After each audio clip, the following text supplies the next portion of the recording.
दोस्तों, मैं इस वक्त मौजूद हूँ सखर बैराज पर, जहाँ पर कंबर शहदादकोट से ताल्लुक़ रखने वाले काश्तकारों की एक बड़ी तादाद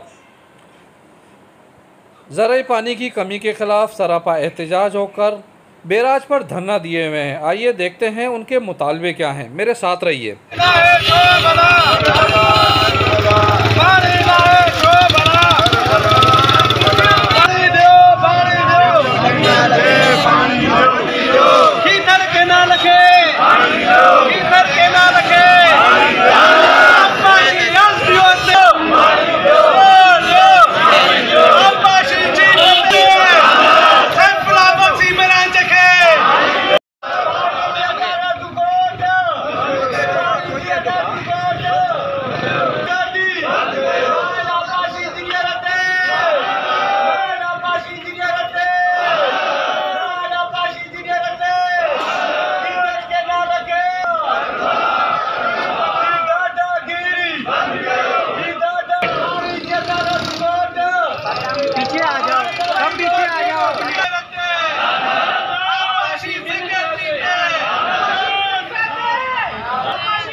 ज़राई पानी से मुतासिर होने वाले काश्तकारों ने महकमा पाशी के अफसरान से मुतालबा किया है कि वो तरजीही बुनियादों पर कीरथर कैनाल में पानी की फराहमी को यकीनी बनाएं।